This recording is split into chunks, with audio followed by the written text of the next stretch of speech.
back where it all began for me 30 years ago. I'm 32 now, come this November, where my leadership career began. Right behind me there, you'll see the buildings, the Navy squadron. I came here as an E2, which is one of the lowest, obviously E1's the lowest rank you can get. I just came up barely E2, it's an automatic promotion. Came here, did about a year and just about a year in, almost at age 21, I became the supervisor of that line shack that you see back there. 40 people servicing 15 fighter aircraft, only at the age of 21. So what was it that distinguished me and separated me from my peer group then that has continued to help me excel as a leader up to today? I'm going to tell you the two things that you can start doing right now to distinguish yourself as a leader from your peer group. What I love the most about Navy bases is that they're on the ocean for the most part, and they're just beautiful locations. So a great setting to start this first video series on leadership. Started out in the Navy, eventually went to the Air Force, over to the Army to get a commission, infantry for a bit, tanks, and then back over to Air Force Security Forces, where I'll finish out my career in November. So what is leadership anyway? Like, what is that? What have I learned 30 years, 3 branches of the armed services about leadership? Well, essentially, it's taking a group of people, usually diverse in background, experience, and moving them towards a common mission or goal. So that's simply what it is. And there's different skills involved here, but there's two things I'm going to share with you are where you can start require no skill really at all. It just desires your will to be a leader. And if you're watching this video, obviously that's what you want to do.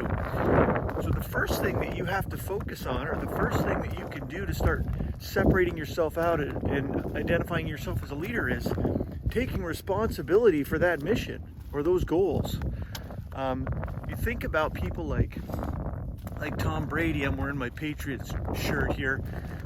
What separates Tom Brady from someone who's not a leader?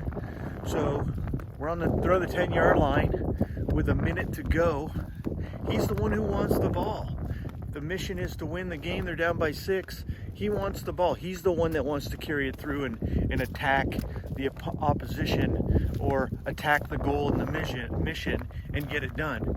So that's the first thing that you have to concentrate on, is how can you take responsibility for the mission? And believe me, that will separate you from most of the people around you who may just want to go in and collect a paycheck.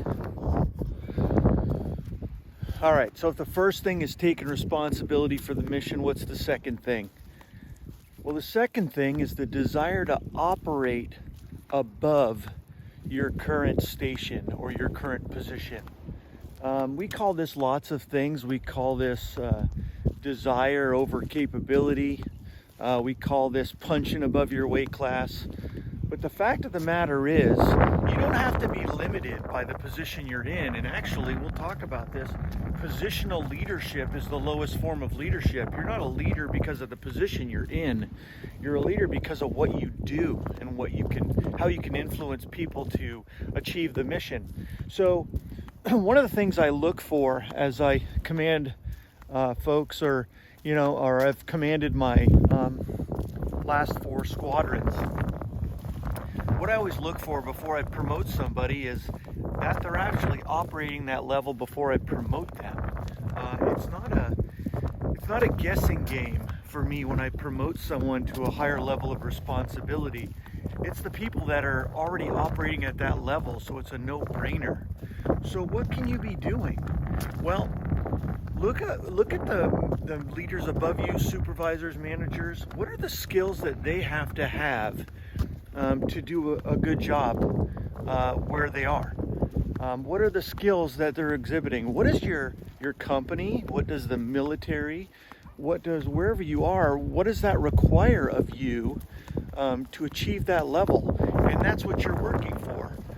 For example, in the military, if you want to be a master sergeant or an E7 and you're an E6, what are the skills that you need to be a master sergeant? And then trying to achieve those as an E6. And it's no different in the business world or private sector. You're looking to grow in your current position. So those are the two things you can start doing right now. One, taking responsibility for the mission. And two, whenever possible, operating above your position and showing that you're capable to go to the next level. We're already operating at the next level, so that you are leading in whatever position you're in. Hope this was helpful. I'm going to provide more videos in the future, short leadership videos to help you lead wherever you are. If you like them, go ahead and subscribe and leave any comments that you want below or anything you want to discuss in the future. Thanks.